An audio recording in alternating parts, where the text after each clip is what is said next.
Josh sick? Well, Josh said that basically probably because she had a migraine, he didn't get much sleep and it was just kind of really dragging and just felt like it was better to Marilyn stay was home. like, if she's got a migraine, why is the rest of the family not coming? Well, I think I know from experience that oftentimes with Elaine, it's better for me to be gone if she has a migraine than it is to be there because I end up being way too loud for her. Mary Ellen will get some visual disturbances, and she'll just go ahead and take some Emitrex Yeah, when that starts, sure. and then go, you know, Yeah. sit down in the dark and Yeah. and rest. Yeah, Elaine will wake up and she calls them melties. I don't know what the actual prescription is, but Might be Maxalt, yeah, MLT. it could be. And then she oftentimes will not take them because she doesn't want to over-medicate type thing. So she'll fight through it and finally she'll take it and then she goes sit in the loft where there's no windows and in the quiet and she'll have the TV on but really low Then Joel might as well be so gone. it's like if Joel says, "Hey baby, how's it going?" It's like so it's one of those where there are times where the right thing is just to either shut your mouth. Discretion is the better part of valor, right?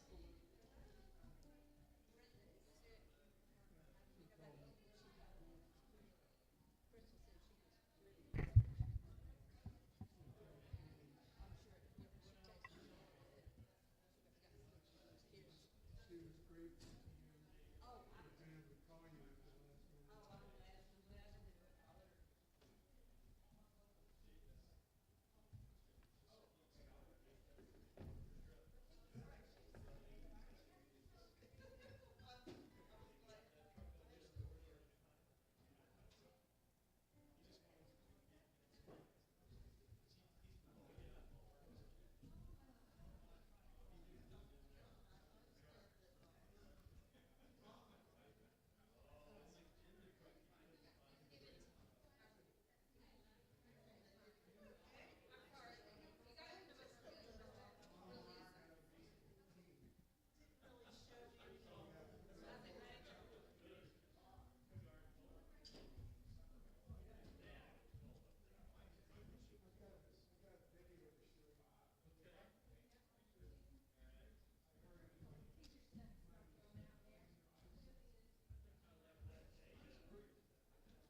Good morning.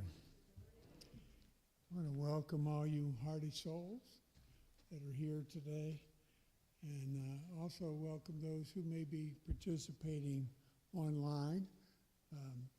I'm Herb Udlaut, one of the elders here, and on behalf of our congregation, our session, and our pastor, Jim Mitchell, I extend a hearty welcome to all of you to come and worship with us. We have a few announcements to make. The women's Bible study that's normally held on Mondays will not be held tomorrow. Brenda is ill, and so we thank Freda for coming in and filling in for Brenda today and playing our music. I'm not sure I would have wanted to try to do it a cappella today. We also will be having a congregational meeting after worship today, provided we have a quorum. So we need everybody who's a member to stay while we do this. We're going to elect officers and also review our budget for this year. Are there any other announcements you need to make?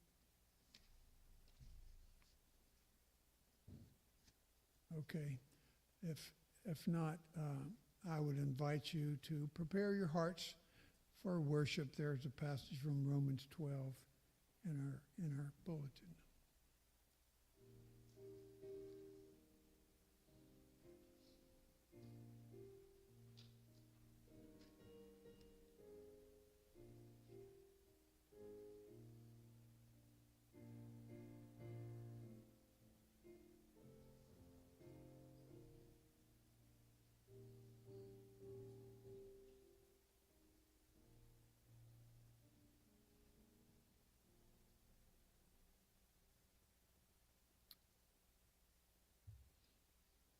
Our call to worship is Psalm 96, and I invite you to read along with me as I read this in your copy of God's Word. If anyone does not have a Bible, we have some on the table right here in the back, and you're welcome to take one.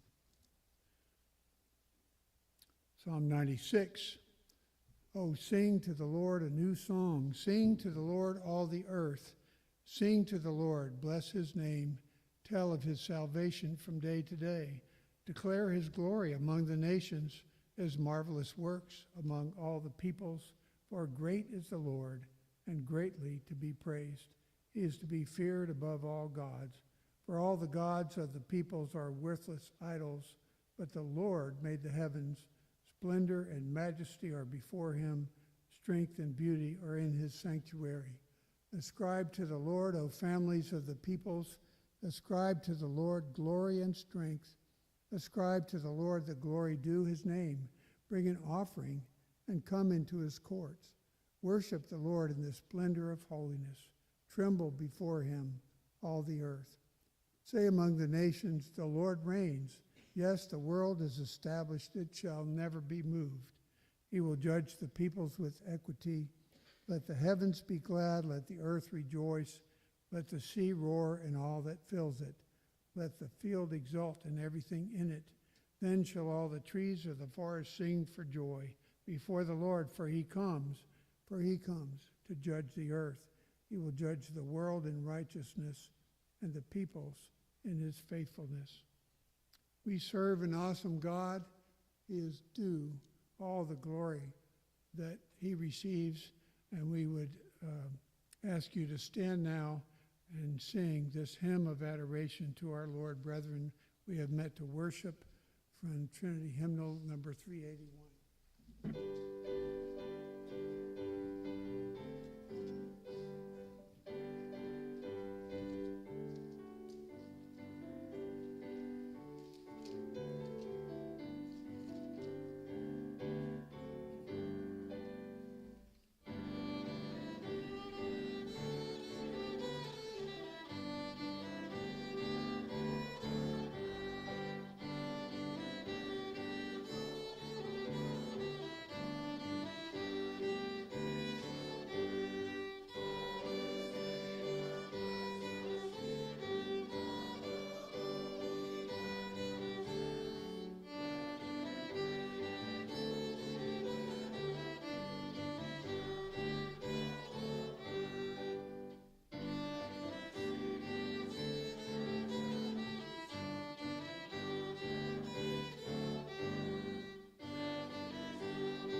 Let us pray.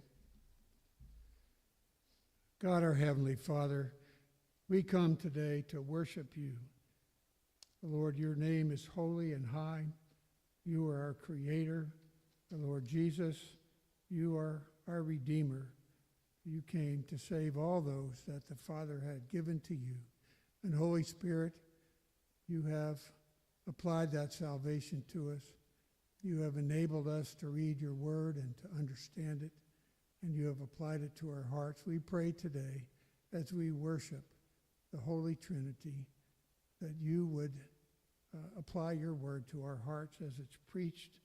Pray, Holy Spirit, that you would enliven us, enliven our pastor as he preaches, and that this would all be done to your glory. And we pray it in the name of our Lord Jesus, who taught his disciples to pray, saying, Our Father, who art in heaven, hallowed be thy name.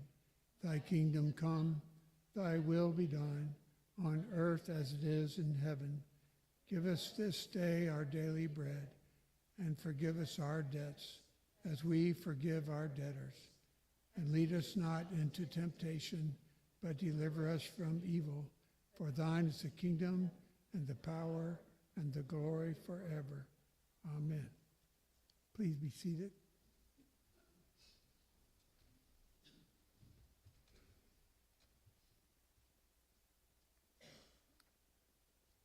As our God is holy and we are not, it's important that we come before him and confess our sins. And thanks be to God, he has given us a pathway through the Lord Jesus Christ where our sins might be forgiven. And our confession of sin is taken from Ephesians 2, verses 1 to 3.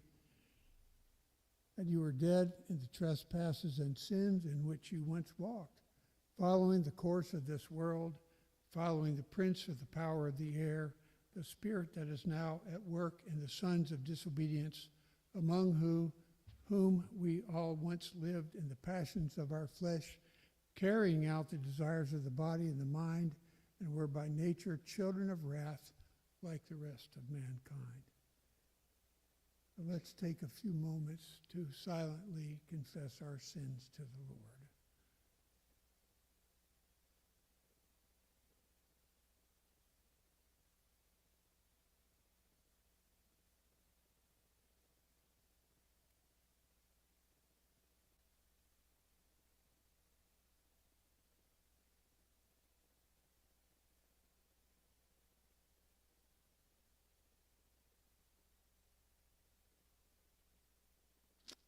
Pray it in the name of our Lord Jesus Christ. Amen. Our assurance of pardon is also from Ephesians 2, verses 4 through 10. But God, being rich in mercy, because of the great love with which he loved us, even when we were dead in our trespasses, made us alive together with Christ. By grace you have been saved, and raised us up with him, and seated us with him in the heavenly places in Christ Jesus, so that in the coming ages he might show the immeasurable riches of his grace and kindness toward us in Christ Jesus. For by grace you have been saved through faith, and this is not your own doing, it is the gift of God, not as a result of works, so that no one may boast. For we are his workmanship, created in Christ Jesus for good works, which God prepared beforehand that we should walk in them. Thanks be to God. Our confession of faith today is taken from the Westminster Confession of Faith, chapter 1, part 5 of the Holy Scripture. Let's stand and read this together.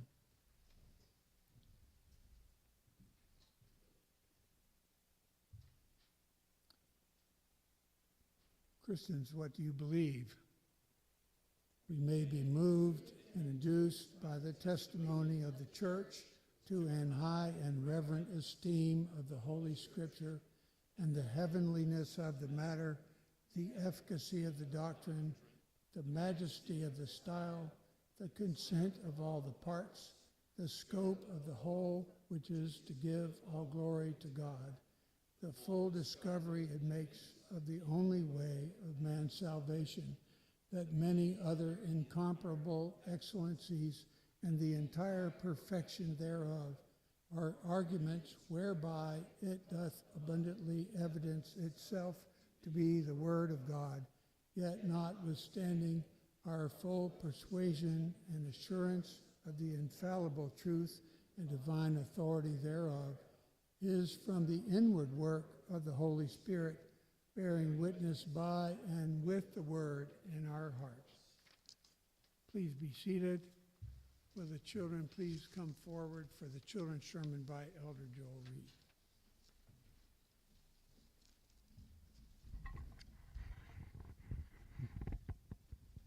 All right, you and me, Paxton, okay? So, Peter has been talking to us about like different relationships and how we should act as Christians, right? I want you to listen really closely today because he talks about our attitude. He talks about the fact that what happens if somebody makes fun of you? Do you sit there and say, "Rrr"? You try to hold the anger in? Yeah, and I used to try to do that, and the problem with that sometimes is that it pops out somewhere down the road, doesn't it? What we really should do is look to the way Jesus handled it. Think about when he was being crucified, the trials he went through. He did not fight back. He didn't argue with them, right? He said, "Lord God, your will be done." We need to try to remember it's hard, and I don't do it well, I promise you. But it's one of those that we should look to Jesus, and we should say, "Jesus, give me the strength to just let this," as my wife would say, "wash over me like a duck." A duck has those nice feathers that never get wet, right? The water runs right off of them. And that's the way we should react when people react badly to us. Let's pray. Dear Heavenly Father, we do thank you that you give us a way to fight against lashing out in anger when people do not treat us well. We pray that you would give us the courage and the strength to just let it wash over us and to remember you endured way more for us. Just give us the strength to do the same. In Jesus' name we pray. Amen.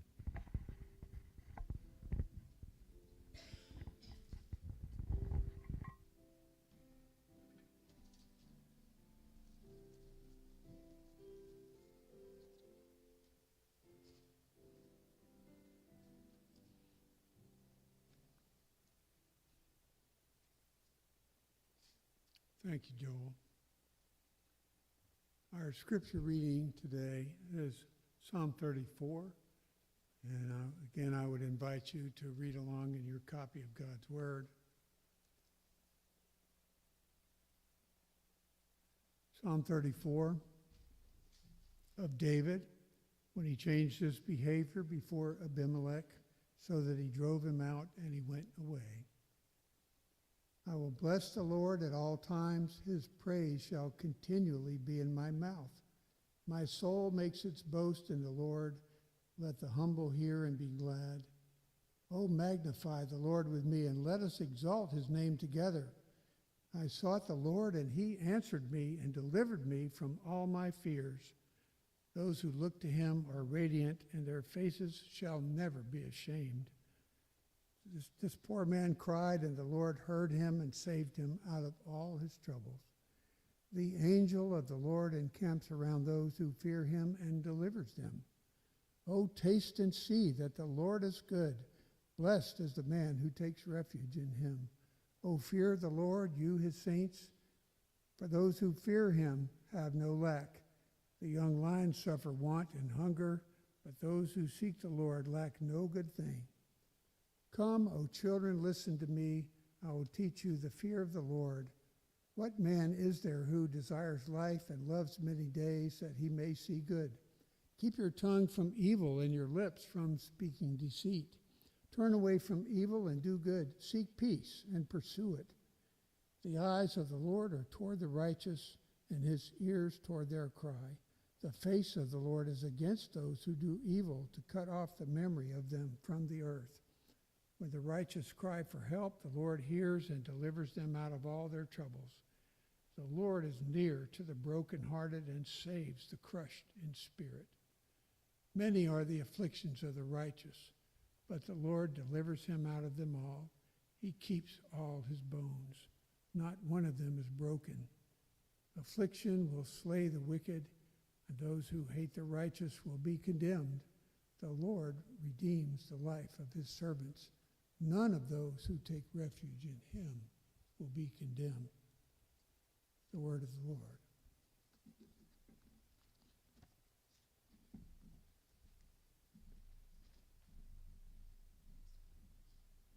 Let us go before our Lord once again in prayer. O Lord Jesus, you are the resurrection and the life. You are the light of the world, and you have called us to be light, to shine as you are in our heart, as you have called us to set you apart as holy and live the way that you have set out for us to live, according to your character. But we are weak, we are frail, and we come not in any goodness or merit of our own today, but before your throne we come through you as the one mediator between God and man, the only one who has righteousness. There is no condemnation for us because you have borne our sins in your body on the tree, and you have lived the righteous life we have failed to live. How thankful we are that you have called us out of darkness into the kingdom that belongs to you. Lord Jesus, we pray that as the great shepherd of the sheep, you would show us by your word the way in which you have walked, the way in which we are called to live. Give us the light of love towards one another and to a lost and dark world. Lord, there is so much that is wrong and broken in this life due to sin. We know that there are many who are crushed in spirit here in this congregation, in this city, in this world. There is much injustice. There is much that is known only to you and will ultimately be corrected on the last day, but that we must bear with. Lord, as you have called us to be patient as we hope in you, in your coming again, we pray that your Holy Spirit would indwell us so that as we suffer and undergo trials, we would be equipped to not turn on one another, but have unity of mind and brotherly love towards one another, and that your love would be displayed to the world through deeds of love and mercy and hospitality and the words of the gospel as we make a defense for the hope that is within us, meekly, humbly, with respect to others, Lord, that you've put in our path, our neighbors, our co-workers, those that we meet in the community. Father, help us to be a beacon of the truth in both our manner of communication and lifestyle and in the biblical truth that we confess. Oh, Holy Spirit, we do pray that you would use your word, first of all, on us, on our own hearts today. Change us, make us more like Christ. Root out sin. Cause us to repent and glorify you in every area of our thinking and our emotional life and what we do. May we be not only hearers of your word, but doers of it, to the praise of your glorious grace. Father, we pray that you would use every gift of the body, that you would bless every ministry team, bless the deacons in the session. How thankful we are that you've raised up such men and that you have called them to service in your kingdom. We pray, Father, that you would give wisdom and guidance to our congregational meeting today, that everything would be done for your glory and with a kingdom mindset for what we are called to do in missions and discipleship and worship and evangelism and outreach with the gospel. Lord, we ask that you would give us a culture which does not look inward, but looks outward to these things that you have called us, to the good of others, not only to ourselves. Father, we pray that you would bless the teaching of your word, not only from this pulpit, but also in the Sunday school classrooms and the Bible studies as the women and the men meet together, as the adults and children study your word, as the Bereans meet on Wednesdays. Father, bless your word to change our hearts more and more in conformity with Christ, our King. And Lord, we pray for those who are in places of authority in this world, for our own president and Congress and Supreme Court, for local leaders. Lord, we cry out for the unborn as we have many times before and ask for there to be a change in this world, that there would be more and more, even in the culture, among those who do not believe, a recognition that those in the womb are human beings made in your image, that their life is precious. Father, we know that there is forgiveness for all sin except for blasphemy against you, O Spirit. And we pray that you would forgive those who have gone through the process of abortion, those who have understood things differently. Father, change hearts and change minds, even as we are beggars that show other beggars where we have found bread. We acknowledge we are no better than others. We only are saved because of your grace. We are wretched, but you are great, and you have given everlasting life as a free gift, not of any of our works, but only based on the works of Christ. We pray, Father, that you would bless not only your church here, but your church around the world. We lift up the hospital in Sahiwal, Pakistan, and the deeds of love and mercy there, for the teaching of the seed ministry in Africa and also in Pakistan, and if it be your will, Lord, in Mexico. We pray for an opening up of the mission field in Mexico in the days ahead.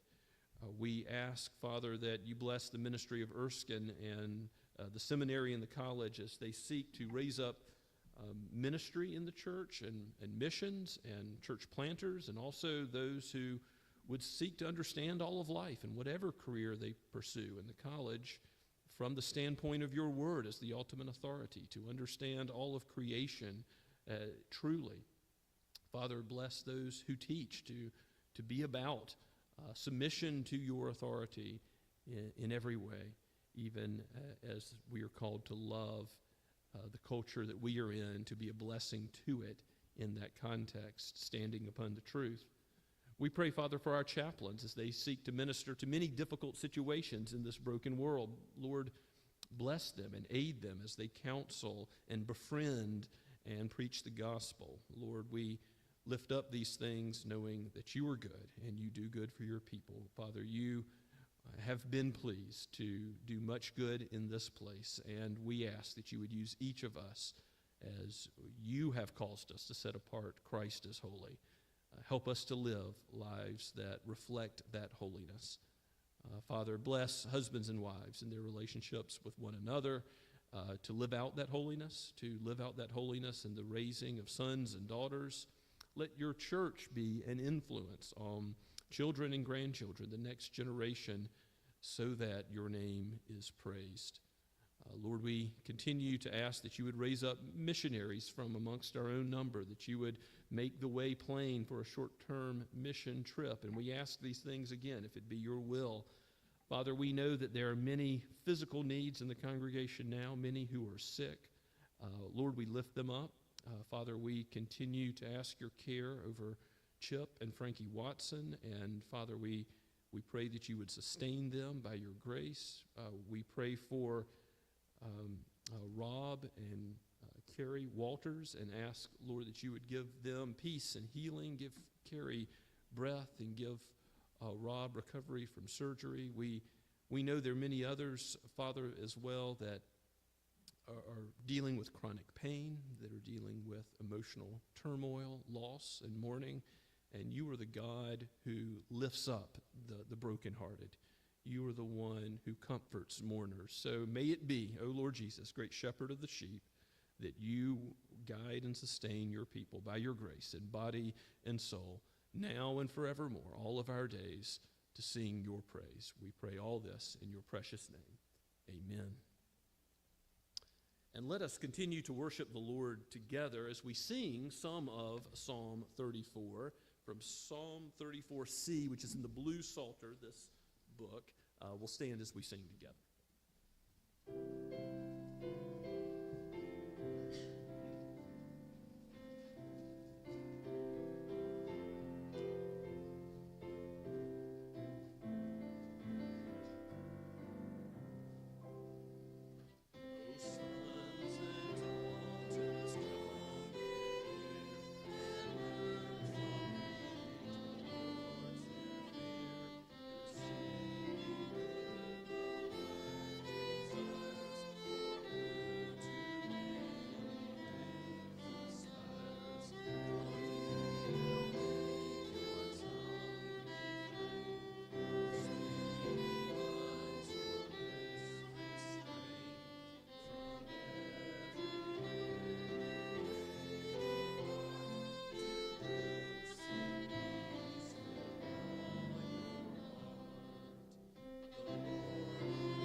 Let's thank God together. Lord, our God in heaven, we thank you for all the blessings you give us, especially on this rainy day. We have a warm place to worship. We have a warm home to go to. We thank you for all the blessings of this church, the people, especially, Lord, that you give us. Help us, Lord, to be the people you want us to be. We ask you to help us with the unity, the sympathy, the brotherly love. We want to have tender hearts, Lord. We want to be humble. Please make us so. We want to make sure that you are raised up in all of this, God, and not us, not ourselves. We are not worthy to walk on this earth except for your Son, Jesus Christ, who died for us. And we thank you in the name of him. Amen. And you may be seated.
Praise God from whom all blessings flow.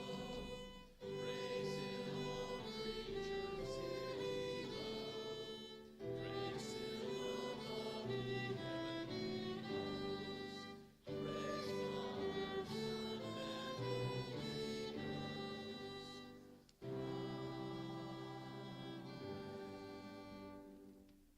Please be seated and take your copy of God's Word and turn with me to 1 Peter chapter 3. We pick up this week at verse 8, where Peter has been addressing various groups, those living under unjust suffering as they live in the Roman Empire, slaves under unjust masters, wives who are married to unbelievers who are experiencing unjust treatment. And he has a word for husbands as well in verse 7 of chapter 3. And now Peter is going to address all of you, all believers, and what tends to happen when we suffer, when we undergo trials. We can become weak. We can, even in the church, afflict one another as we're being afflicted from outside. And I think that's part of where Peter begins, and he's not going to just have us look at how we treat one another in the church, but he's going to have us focus on how we make a defense. This is a famous apologetics passage, apologetics being the defense of the Christian faith. How do we reason with non-Christians about the gospel? What is our manner, our attitude, and what is our method? Let's give our attention to God's holy word. Again, penned by Peter, breathed out by the Holy Spirit for each of us today. 1 Peter 3:8. Finally, all of you have unity of mind, sympathy, brotherly love, a tender heart, and a humble mind. Do not repay evil for evil or reviling for reviling, but on the contrary, bless. For to this you were called, that you may obtain a blessing. For whoever desires to love life and see good days, let him keep his tongue from evil and his lips from speaking deceit. Let him turn away from evil and do good. Let him seek peace and pursue it. For the eyes of the Lord are on the righteous, and his ears are open to their cry. But the face of the Lord is against those who do evil. Now, who is there to harm you if you are zealous for what is good? But even if you should suffer for righteousness' sake, you will be blessed. Have no fear of them, nor be troubled, But in your hearts honor Christ the Lord as holy, always being prepared to make a defense for anyone who asks you for a reason for the hope that is in you. Yet do it with gentleness and respect, having a good conscience, so that when you are slandered, those who revile your good behavior in Christ may be put to shame. For it is better to suffer for doing good, if that should be God's will, than for doing evil. Let's pray together.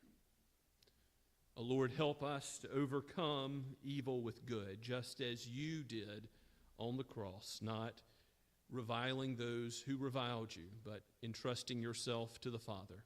O Holy Spirit, use your word today, that the one who has redeemed us by his substitutionary work might be our example in how we relate to one another and to those who do not yet profess faith, that you might bring in all those who are your sheep. We pray this in Jesus' holy name.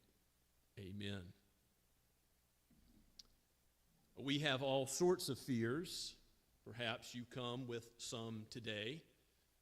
Irrational fears or rational fears that are based in reality. And Peter, remember, is preparing the church to face a fear that is based in reality in his day. The fear of persecution. It's already begun, and it's going to get worse. So is it possible that someone could come into this sanctuary, or this meeting house at Scots Kirk, and interrupt our worship services? That's possible. It's possible that someone could do violence to the people of God in this place. We know that's possible. There's other ways in which persecution could occur. Being mocked for sharing the gospel with a coworker is obviously a much less serious type of persecution, but that's something we should expect. As they persecuted Christ, so they will persecute us. And Paul, when he goes to the men of Athens at the Areopagus in Acts 17 on Mars Hill and proclaims the gospel there and reasons about the faith, what is the reaction that he receives?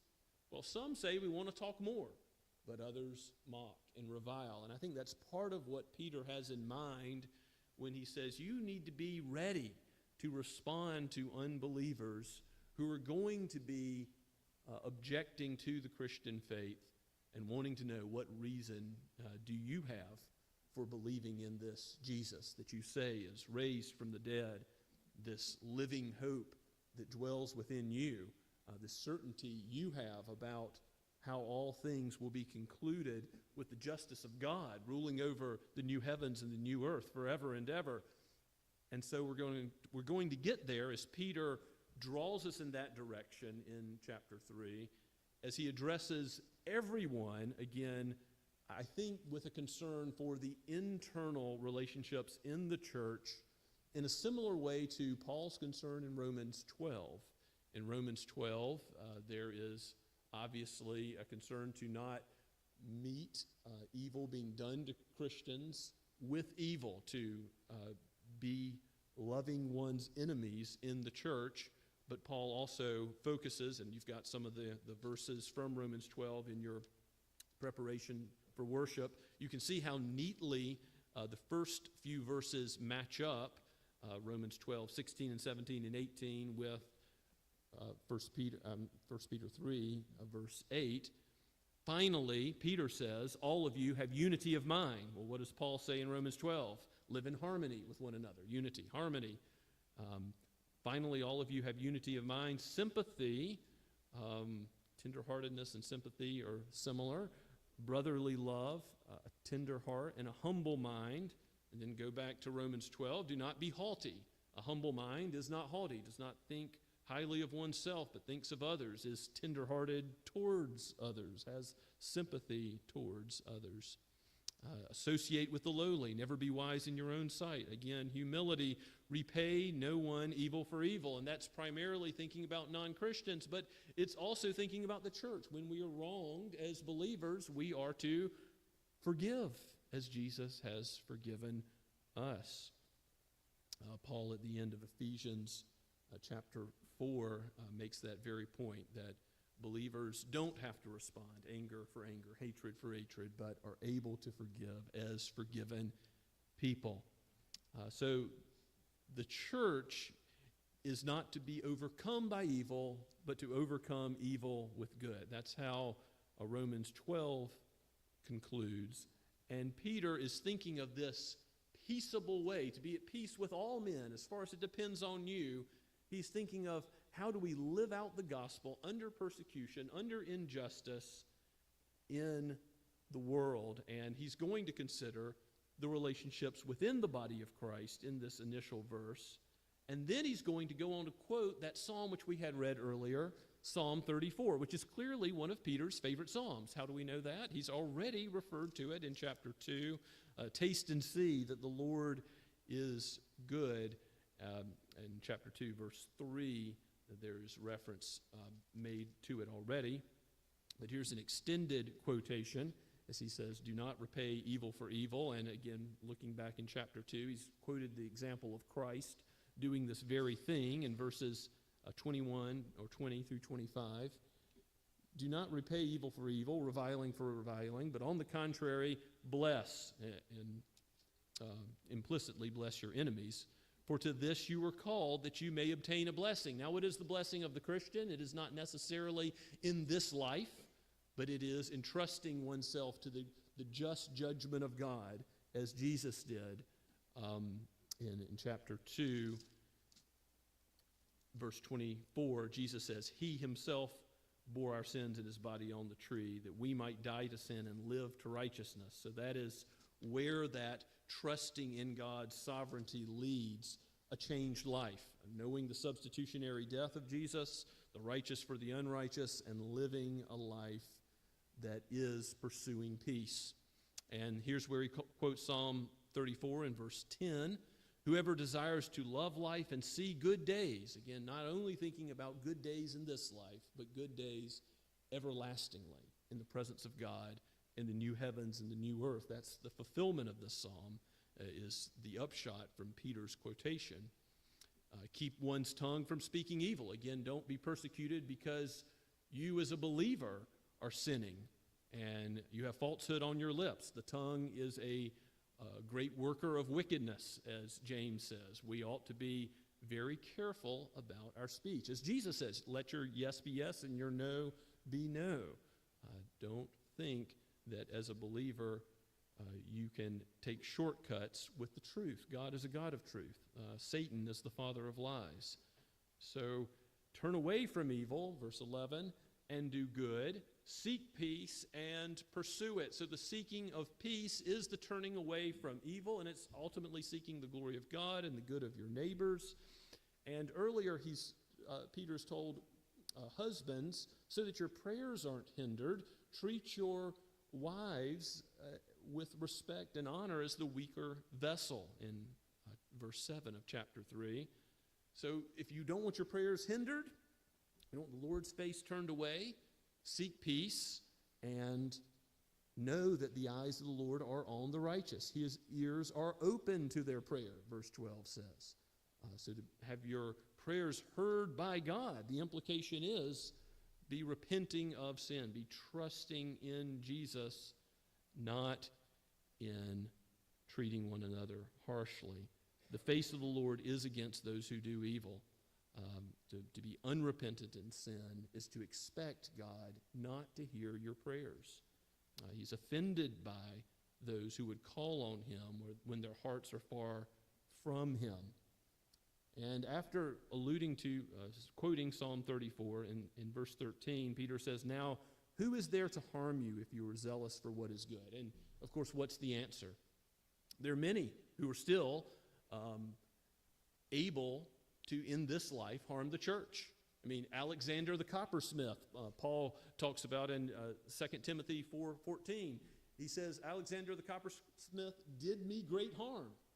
It's clear that we can be afflicted by our enemies in this life. But look at the very next verse, verse 14. But even if you should suffer for righteousness' sake, you will be blessed. It's almost as if Peter is saying there is a distinct possibility still that you are going to suffer. Remember, he's preparing the people of God then. We're to be prepared by the Holy Spirit now to face the potential for all sorts of suffering. And we can say, like in Daniel 3, the three men who were facing the fiery furnace, Shadrach, Meshach, and Abednego, that they say, "O king, God will deliver us. But if not, still no, we're not going to bow down to your idols." We're committed to the Lord, and we expect ultimate deliverance, ultimately, whether or not his will is that we be delivered from particular suffering in this life. And so Peter says in verse 15, "Do not fear, have no fear of them, nor be troubled." And that is clearly speaking about non-Christians who are persecuting the church. Don't fear them, fear God. Don't fear man and what man can do, but fear the Lord. And it's in this context, which the famous verse having to do with apologetics is found in verse 15.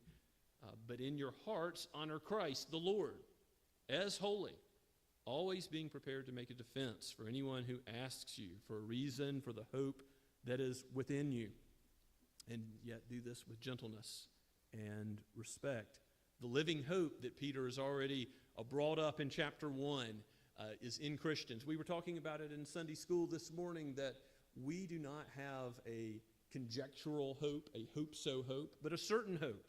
Because God, the sovereign God who was and is to come, is the God who predestined and in the fullness of time called and gave us faith, and sanctified and glorified. Romans 8 puts it all in the past tense because God outside of time has done it. It is complete, and that's why we can read Revelation and know the end of the story.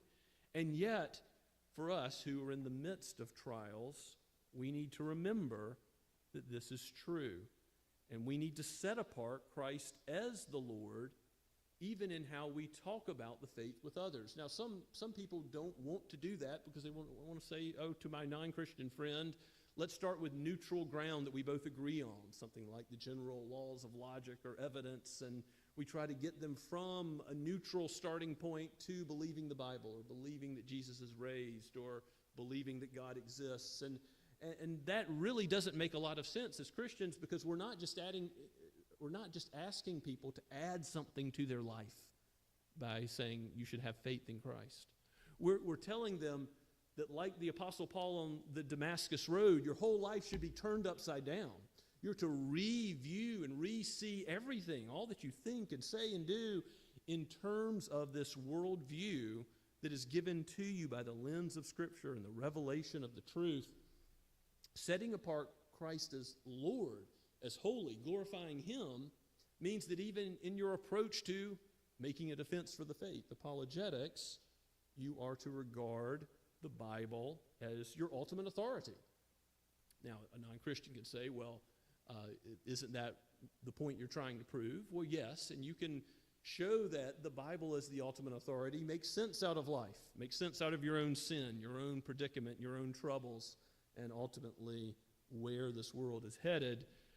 But also you can show politely, meekly, gently, with respect, that all other human philosophies, all other views of the world, ultimately are self-refuting, come apart, don't make sense of this world, of who we are, of why there is something rather than nothing, of why we suffer the way we do due to brokenness that we know is due to sin, and ultimately the solution for that sin in Christ, that salvation comes through this substitutionary work that Peter has already highlighted, that Jesus has borne our sins in his body on the tree so that we would die to sin and live to righteousness. I hope when you talk to non-Christians, you think about, how can I be prepared to make a defense for the reason that is, for the hope that is within you.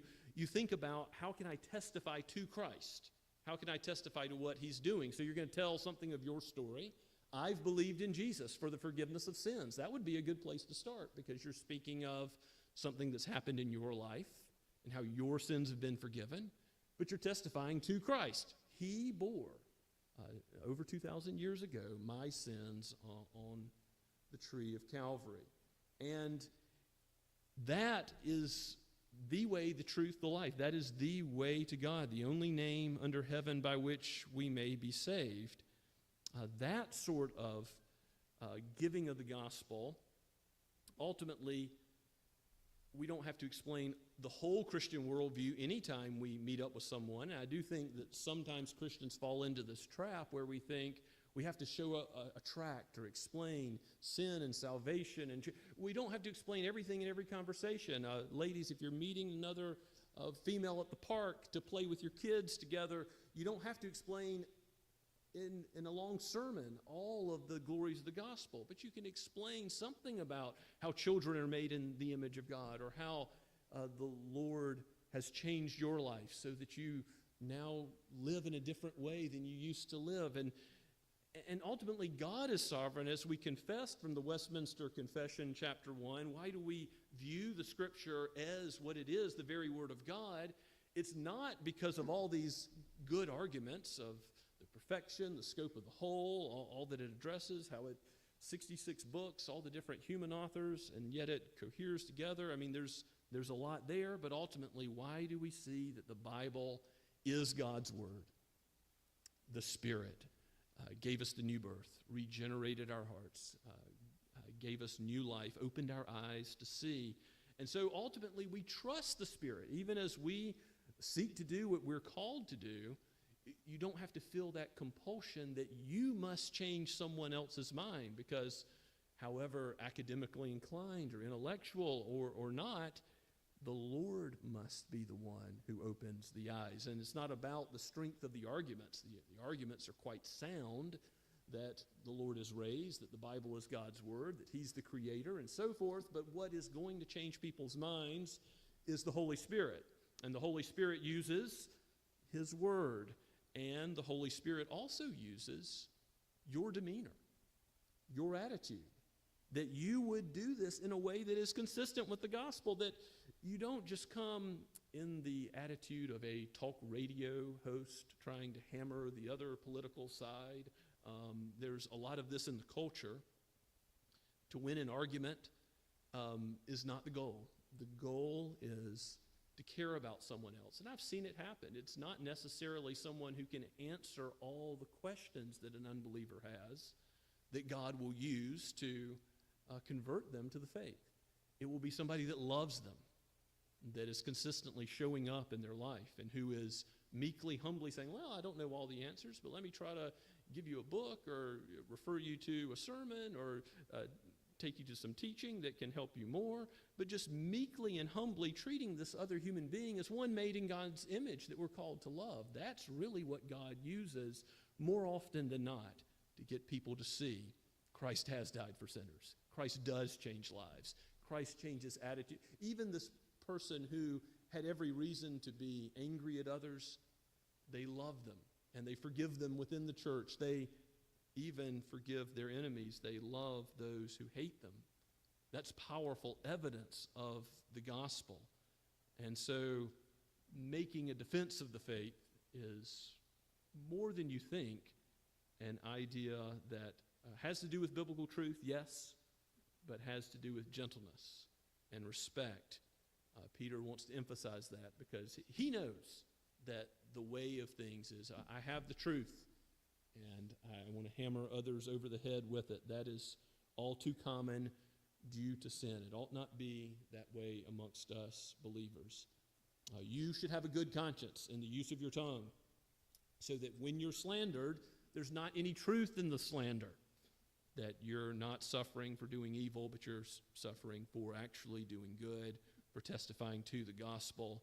It is better to suffer for doing good, if that should be God's will, if this obtains, that there is some persecution of whatever level in the life of this church, this body, in your life.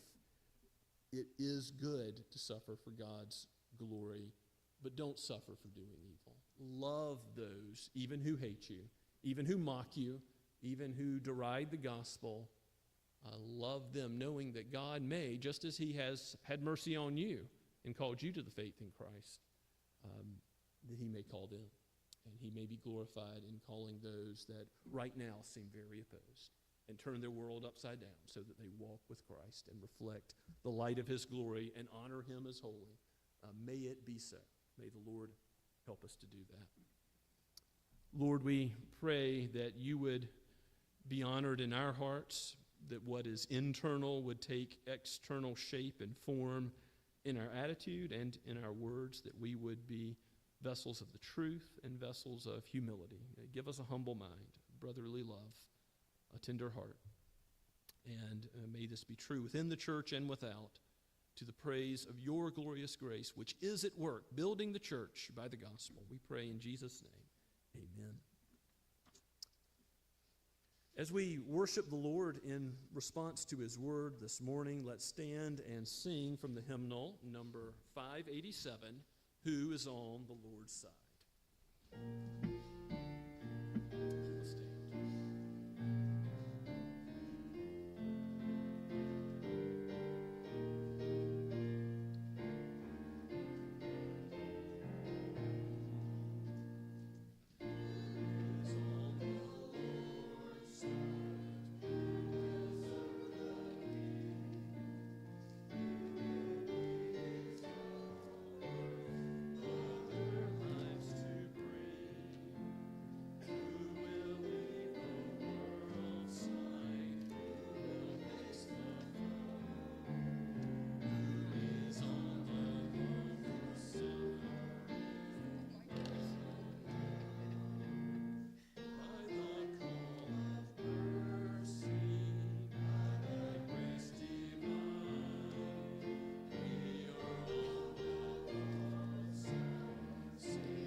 Let's stand.